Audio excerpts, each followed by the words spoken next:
the arbiters of morality, but they refused to properly apologise for what has clearly been disgraceful behaviour from an institution that we bailed out and still own some 40% of, and an institution that we fund.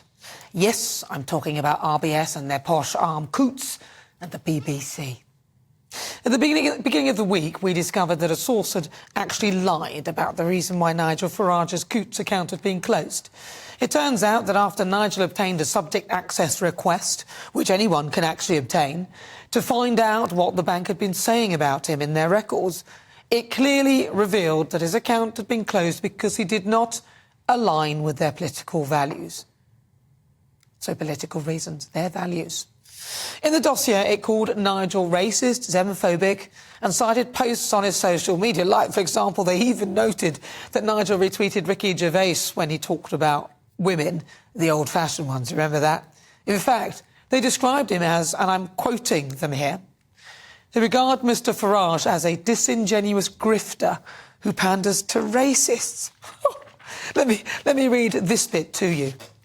Under the alignment to purpose and the bank purpose section, it states, there are several factors and behaviours demonstrated by Nigel Farage which arguably do not align with values that serve the common good and that treat people with dignity and respect. When viewed from our perspective, however, we are considering him as an individual, and to some extent that does include expecting not all his views will be the same as ours.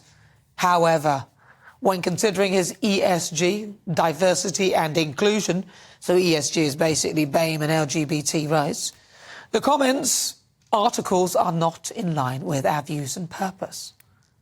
Well, blow me. When did the banks become the arbiters of morality?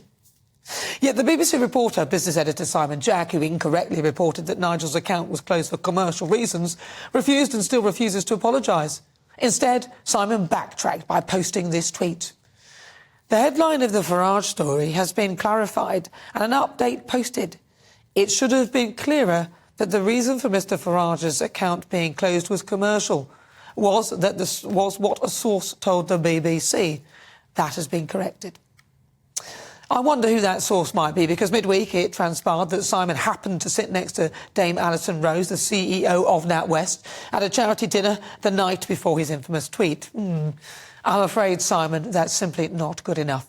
A decent journalist would have admitted their errors instead of saying that the source got it wrong. I mean, this isn't a game of Simon Says.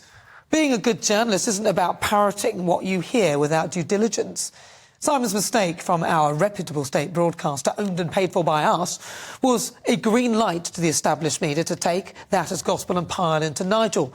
There was an apology of sorts from Coots, but if they are truly sorry, surely proof of this would be to reinstate Nigel's bank accounts. And as for Simon, it's not over. On Thursday, the BBC issued a correction to its story on the 6 o'clock news. In summary, Ross Atkins basically said, the source said politics had nothing to do with it. We can now see that it did.